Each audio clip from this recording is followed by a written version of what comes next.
Hello YouTube, my name is Mishka Valhalla. This is my first, collab video, ever, really. I said I would do them, but I didn't. So now I have one of those videos. And I have Mario Mirabal here. Not exactly, a heathen, but he's agnostic and he's very well involved with my tribe, the Runa folk. I talked about the tribe in my last video. For those of you that didn't see it, please check it out. And please check out my Patreon page if you would like to donate to the channel, or perhaps donate to the future of the tribe, or perhaps join it. Joining is completely free, but giving contributions is always welcome. That's how we make our dreams a reality. Anyway, please like and subscribe. Hit that bell so you're notified for future videos. Thank you so much. Without further ado, we're going to get into our subject. So today we're going to talk about how many people, when they go into heathenry or paganism, they are transitioning from a world-denying, monotheistic perspective to a more world-accepting, polytheistic perspective. And the reason I say world-accepting and world-denying is because when many monotheistic religions, mainly the mainstream ones like Judaism, Islam, and especially Christianity, there is a lot of world-denying traits such as, the need to live life just so you can die and just so you can leave this world, and the idea that this world, is not what, is not what's planned for you, like I know there's a lot of people, throughout the days who have become, farther away from that old idea, that old outdated, Christian idea of the world being sinful and, the underworld, being a place of the damned and so on, and if you don't believe in Jesus, you're going to burn in hell. Just a lot of world-denying beliefs and practices that just mainly focus on going somewhere else and then, what's after, but when it comes to, more world-accepting religions, especially when it comes to the transition from a more monotheistic perspective, it's that split, kind of imagining different individual sources of knowledge scattered throughout the cosmos, and each layer of the cosmos being significant to your spirituality, and each tree, each herb, at each part of the natural world is significant to your spiritual experience. And every single animal, every single object, especially the objects we give meaning to, essentially develop life and meaning. That's animism, and I have talked about that in past videos. You can check out on my main page. I have a video about animism and house spirits. You can check that out whenever you'd like. But anyway, I wanted to... So anyway, we want to ask Mario here about his own transitions from, his own understanding of kind of like the transition between a monotheistic world-denying perspective to a polytheistic world-accepting perspective. And I will note that I know there are some paganisms or religions out there that are world-accepting, nature is important, and they are still monotheistic. Yes, but I'm more focusing on the Abrahamic monotheistic religions. They more focus on death alone and afterlife tranquility. But anyway, I wanted to ask Mario here, his own ideas and his own thoughts on the transition, sort of like the borderline between a pagan mindset and an Abrahamic mindset.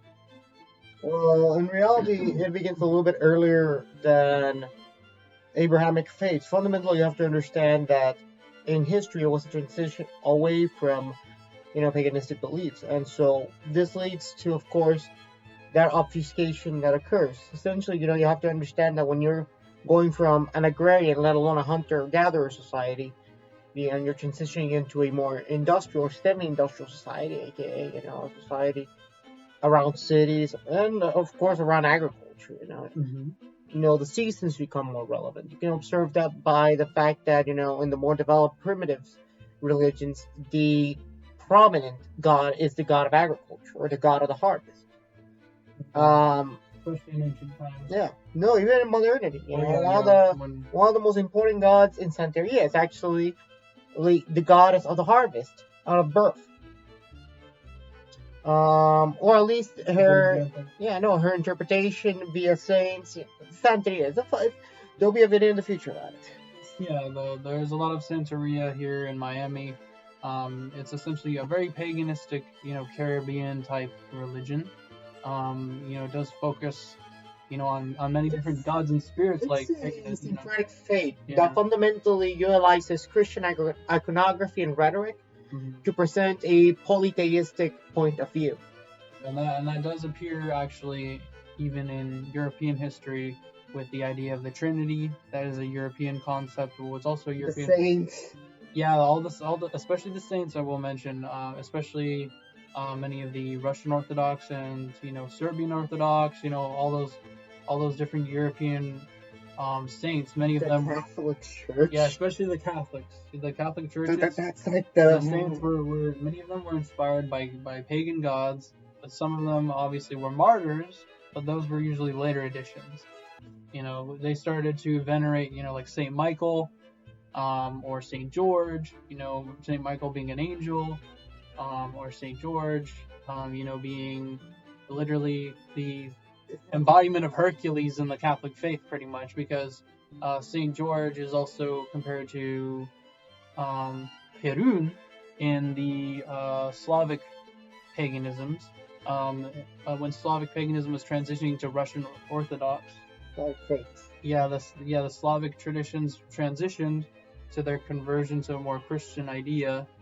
Many of their gods, became saints, and one of those gods was Perun, who was a god of thunder. Very similar to Thor. He's kind of like a mishmash between Thor and Odin, because he's the king of the gods. He's kind of like a Zeus figure, and he was essentially compared to Saint George. And you could easily compare Thor to Saint George, probably for later periods when the Scandinavians started to convert to, Catholicism. Of course, during the late Viking Age. There was a long holdout, and, that transition took a long time. The Northern Crusades were quite recent compared to, when Rome became Christian and it started to spread into the north of Europe. That was like the first millennia CE of the Common Era. I mean, it was during the later part of the Roman Empire after the year 252, I think, was the rise of the first prominent. Sorry, 352. Yeah, Constantine, all that. No, fundamentally, that's very much what Century is based around. We need to do the Saints video on Patreon. That's our premium Patreon content. Yeah, special episodes. We'll see, but we'll talk about it. But anyway, I also wanted to talk about sort of just the idea of like something that's earth-based, something that's ethereal. There's kind of there's a distinct difference, between the spirituality that's more, mainly focused on something ethereal. The ethereal beliefs and more animistic, more natalist beliefs. Yeah, like more rustic, more earth-based, agricultural, world accepting is what I mean. That's why I say many of the older pagan polytheistic beliefs, they focused on the earth and how sacred it is, and the underworld itself was even in the underworld. The afterlife. Most people would go to the underworld. There was an exception, though, for very righteous, very honored people that ascended godhood through fame and glory. I mean, technically, that describes a lot of faiths, but, like with the Greeks, they were very cynic. You're all going to hell, buddy. It's not a problem. It was later when people began to try to come up with a more, well, there might be a positive afterlife after, that's still to this day very much how they tried to spread, Christianity in Africa. You just go up to a random tribesman and say, hey, you heard about Jesus? You just heard about Jesus, now you're going to hell if you don't convert. No, that's literally it. You should see some of the documentary. There was a Native American, I think he was Inuit, and he was told the same thing, like I think he was like, oh, so, if you don't know about, like the native guy asked the missionary, like, if I don't know Christ, will I still go to hell? And he says no. And then he's like, why did you tell me about Christ then? Why didn't you tell me about him? I don't care about him, and now I'm going to hell because of this. You know, are you sure he wasn't doing that? Sounds like a very Jewish thing to say. Yes, but yeah, that was basically, you know, what we're trying to say is, you know, like, it's denying, it's trying, the way people were converted was by demonizing the main afterlife of the pagan world. And that goes along with symbolism like the serpent and the idea of knowledge, the idea of literacy, like knowing the mythos, you know, like the elders do, being able to go to the elders and ask for their wisdom without them hiding their books, you know. I mean, you have to understand. Hiding their wisdom. I mean, like, I know it was a process back then. Like, wisdom had to be earned back then. But at least there was a process. No, but most of the process was just sitting down listening to y'all fuck go off. Yeah, that's what it used to be about. But it was oral tradition. The best part about oral traditions is that they were still able to memorize it in their language. But obviously, your language changes over time, and that's when things start to get fucked. You know, the same thing happened with the native Alaskans. Their traditions were being passed down, and then they got fucked with bad translations. You know, but they're still good because they're more recent. Because the idea is that, I mean, I'm not saying the Norse myths or the European myths aren't any good, but I'm saying that they have more Christian influence. They've been corrupted over the ages. Like, if you want to go watch like a real polytheistic pagans, go to Nigeria. Yeah, or just go any to the Amazon. You know, go to some. No, please don't visit the Amazon. They're dying of COVID there. I beg you, do not kill any more Indians. This is smallpox volume 2. Now that's what I call smallpox. Volume 2. One of the Patreon episodes is going to be about Bolsonaro, or why we would shove that sword up his ass. Anyway, episode 100. Yes, episode 100. Yeah, we'll just keep that a secret. Episode 100. Anyway, now we're going to get to more questions. So what was your initial reaction to kind of seeing, you know, that transition? You know, I know, like, growing up in this modern society, we are very ignorant to the real history. You know, we're only taught what the Romans and the Christians wrote. You know, obviously they were the victors, but when was that initial reaction of you finding that out? Like this shit was just not talked about. You know? I mean, I guess that I have the privilege of being born in a more open society, so, you know, like, to me, the ancient myths were never, like, you know, something that was... But people don't talk about the history behind them. Like, I know, like, with my father, you know, since my father was, you know, very much a modern Catholic, you know, he argued that the entire Bible is an allegory. Nothing there is literal, not even the end of the world, or even the life of Christ. Nothing there is literal, it's figurative. I could see, like, Christ could have been an actual person who just did a bunch of miracles, because that wasn't unusual. He wasn't the only person. That's why the Romans mentioned him much later. I mean, the mentions of Christ in Rome proper do not appear like 100 years after he was allegedly alive. And, you know, I don't want to go into Christian bashing here, but essentially, you know, you might very well be worshipping some Greek guy who talked to animals. Well, maybe. Because a lot of the scripture turns out, you know, really was... He learned from the sages, you know, he's an ascended master, just like any other god. Like, I mean, it's the idea that... You're approaching Arianism. You remember those weirdos off in the desert around the area of Syria, modern-day Libya?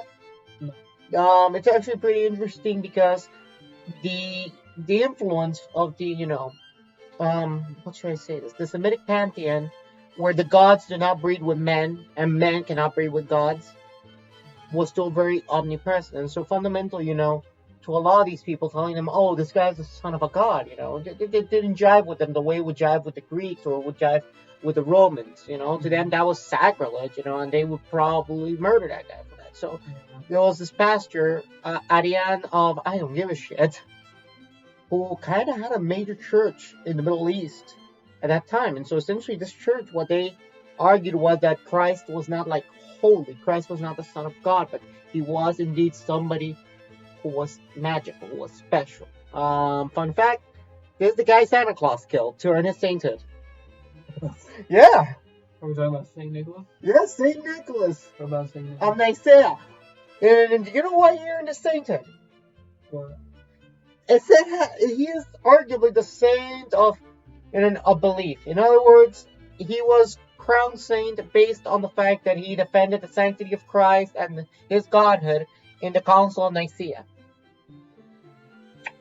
Essentially, this is the guy of why we call Jesus to this day the Son of God, you know? And that's why we kind of celebrate his holiday relatively close to Jesus's, you know? That's why it's Santa Claus, you know?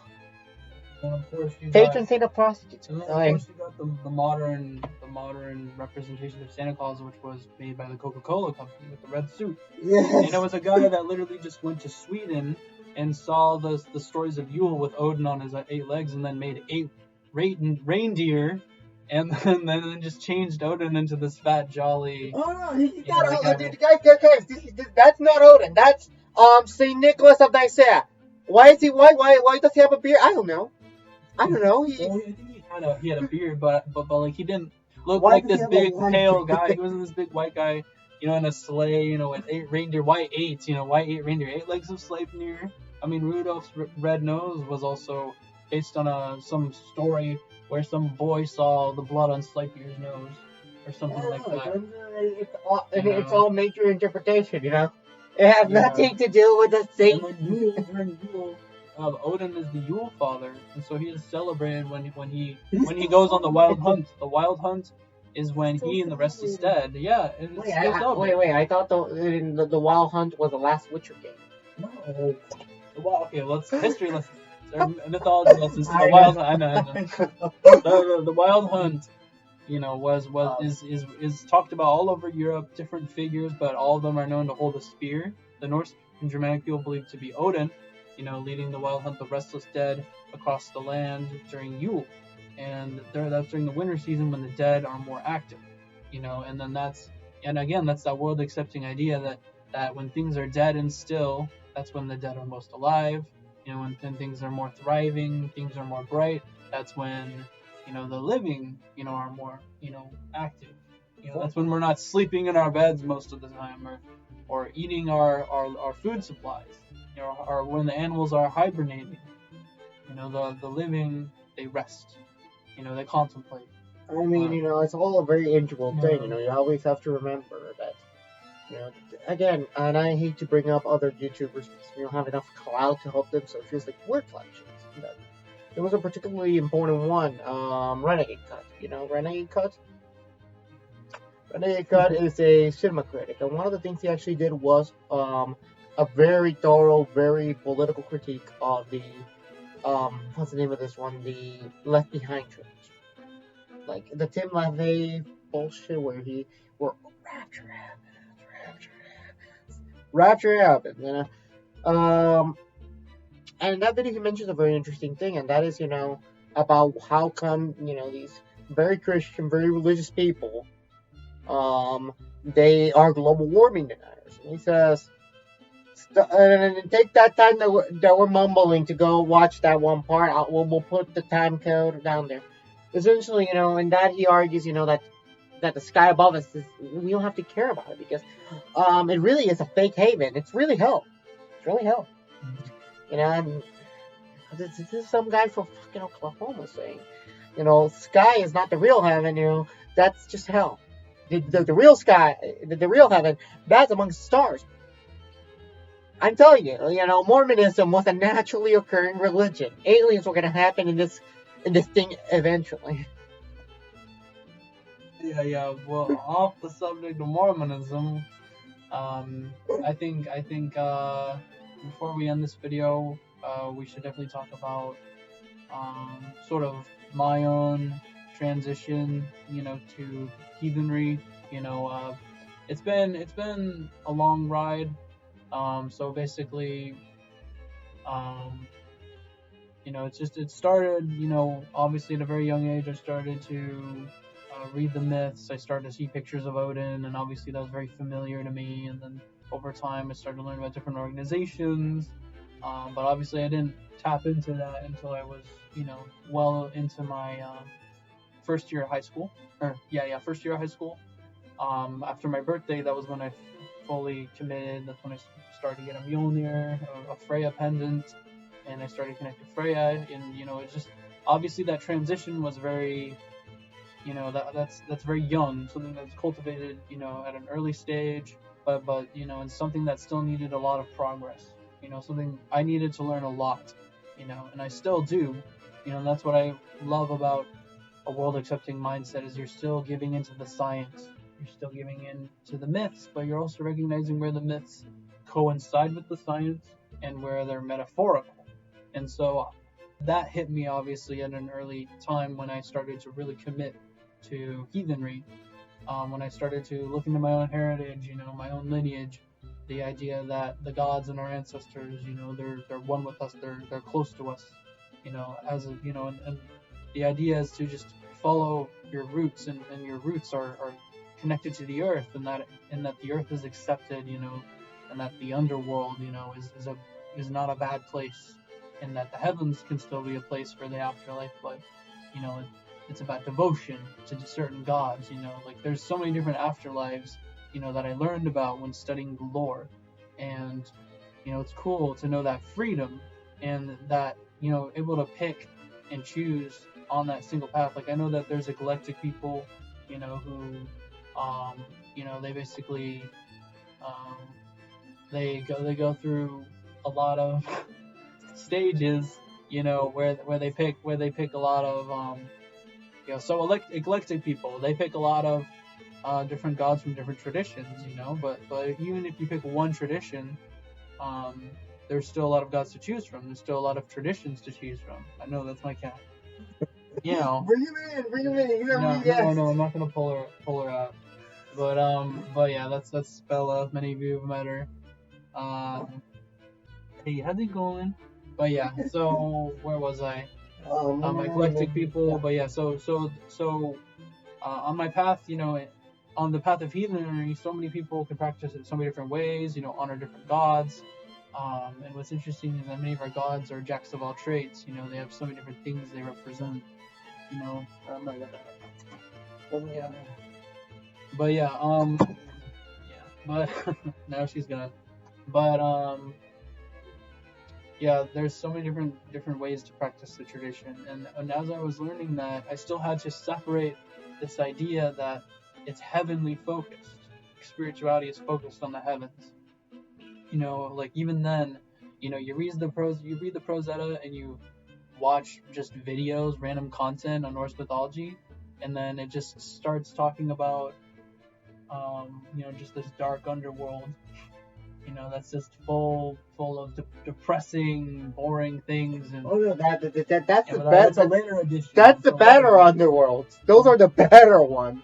No, it's not. It's the Christian edition, to be honest. No, the Christian and their hell is a very weird.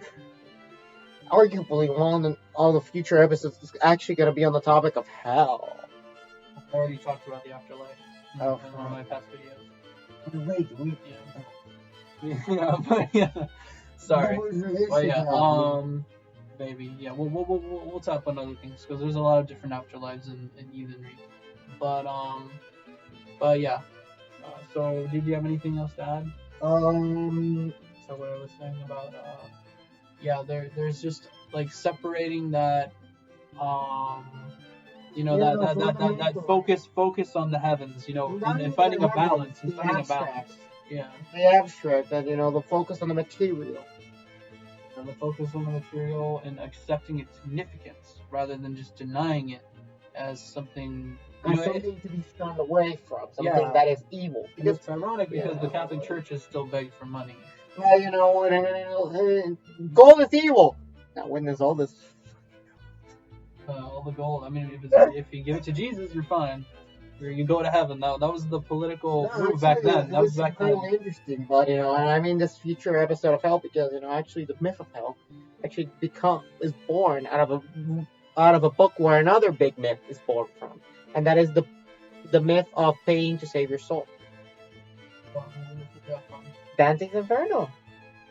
Dante's Inferno is a very late book. No, but like, you know, the modern concept of hell as promoted by the Catholics, as even promoted by the concept of an underworld. We have an underworld since man came out of caves. You know, that's always been a joke. You know, Q Ancient Aliens talking about like lesser people living in the caves, taking it literally. You know. When in reality, you know, it's more of the concept that, you know, the underworld is more like big cave. When man dies, big cave happens. But it's like not even like it's just too. Even that is too literal of a representation. It's the other world on the other side. It's another realm in the underworld. You're just like when you're seeing the light at the end of the tunnel. Why are you entering the tunnel? That's because you're entering the exit of the cavern. Yeah. That's what happens when the brain shuts down. Like you can look at it that way, but at the same time, not giving you a logical perspective, but you know the symbolism of it. You know, why would heaven have a fucking tunnel? Did they think they built a fucking turnpike between New Jersey and the pearly gates? Let me tell you, the tolls are fucking terrible. It's an arm, a leg, and the other leg, an arm. Oh god. Yeah, I think we're gonna end this video. We're gonna end this video on a good note. Yeah, but stay tuned for future videos. The Ronnie Dangerfield moment. Yeah. Oh my gosh. Well, thank you for joining for this video. Thanks for your watch. Yeah, thank you, Mario. Thank you, Mario, for joining. You're gonna be here for my next video. I am the next video. Yeah, he is the next video. Please like and subscribe. Please check out the Patreon page if you would like to join the tribe. Yeah, hit us up. All right, hail, skull.